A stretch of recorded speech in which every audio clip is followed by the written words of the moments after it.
तर महानगरपालिकांच्या निवडणुकीमध्ये एखाद्या पक्षाचं तिकीट मिळवण्यासाठी कुठल्या गोष्टींची आवश्यकता असते असा प्रश्न विचारला तर त्याची खरी उत्तरं प्रत्येकाला माहीत असतात।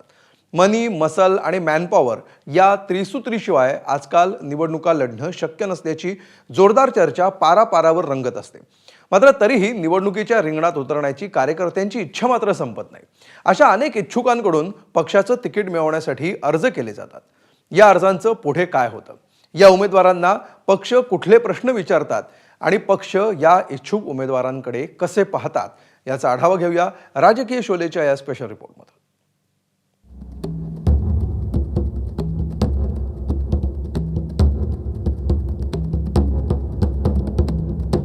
पांढरा शर्ट, काळी पॅन्ट आणि हातात सोन्याचं कड घालून खुर्चीवर बसलेल्या या व्यक्तीची सध्या मुलाखत सुरू आहे। हे आहेत नाशिकमधले भाजपच्या तिकिटासाठीचे इच्छुक उमेदवार। मुलाखतीच्या खुर्चीत बसलेल्या या कार्यकर्त्यांना प्रत्यक्षात नगरसेवक पदाच्या खुर्चीवर बसण्याची इच्छा आहे। मात्र त्यांची ही इच्छा पूर्ण करायची की नाही हे ठरवण्यासाठी शहरातले प्रमुख पदाधिकारी त्यांची मुलाखत घेत आहेत। नाशिकमध्ये अशा अनेक इच्छुकांनी भाजप कार्यालयात गर्दी केली आहे। आता तुम्ही म्हणाल यात विशेष काय?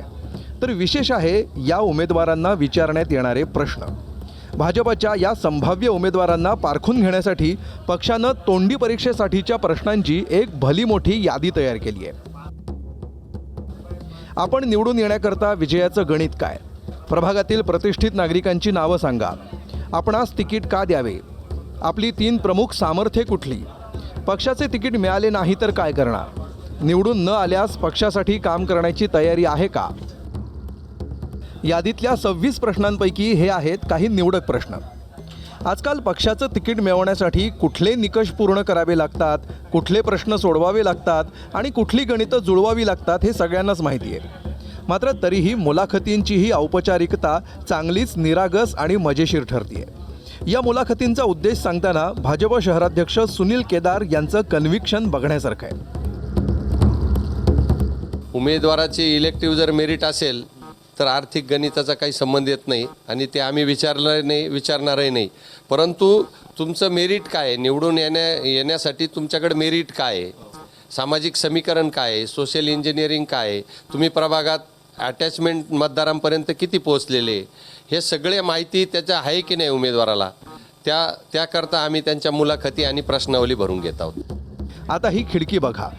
ही खिडकी आहे पुण्यातलं राष्ट्रवादीचं कार्यालय अर्थात बारामती हॉस्टेलची।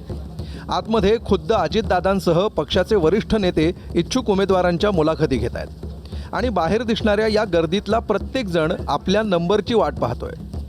इथं खरं तर पुणे आणि पिंपरी चिंचवडच्या मुलाखती होणार होत्या, मात्र सूर्योदयापासून सुरू झालेल्या एकट्या पिंपरी चिंचवडच्या मुलाखतीच सूर्यास्त होईपर्यंत चालल्या।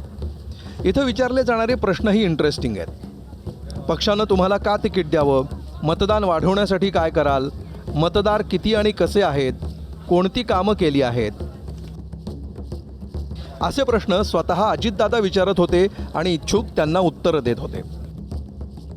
अजित पवारांकडे इच्छुकांची जी रांग आहे ती पाहायला मिळते। पुणे, पिंपरी चिंचवड आणि बाकी काही शहरातले जे आहेत ते राष्ट्रवादीचे कार्यकर्ते आहेत सकाळीच या बारामती हॉस्टेलमध्ये पोहोचले आहेत आणि आपण जर बघितलं तर सगळे महिला कार्यकर्ते आहेत त्या देखील या ठिकाणी सकाळीच येऊन पोहोचल्यात। आज या ठिकाणी पिंपरी चिंचवड महापालिकेच्या होऊ घातलेल्या निवडणुकीच्या संदर्भामध्ये जे इच्छुक उमेदवार आहेत, महिला असतील किंवा पुरुष असतील, त्या सर्व उमेदवारांना दादा या ठिकाणी भेट देणार आहेत आणि थोडी माहिती विचारणार प्रत्येक उमेदवाराला की बाबा तुझ्या प्रभागाची काय परिस्थिती आहे, तिथं आरक्षण कुठलं आहे, तिथी मतदारसंख्या किती आहे, अशा पद्धतीची साधक बाधक चर्चा आहे। पुणे आणि पिंपरी चिंचवड महानगरपालिकेसंदर्भात आता अजित पवार आहेत ते ॲक्शन मोडवर आल्याचं पाहायला मिळत आहे। स्थानिक स्वराज्य संस्थांच्या निवडणुका या कार्यकर्त्यांच्या निवडणुका समजल्या जातात।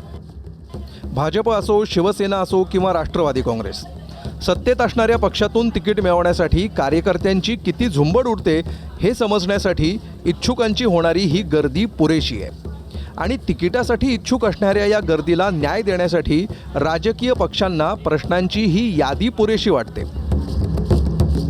पण विचारलेल्या प्रश्नांची योग्य उत्तरं देणं एवढी एकच गोष्ट तिकीट मिळवण्यासाठी खरोखरच पुरेशी आहे का?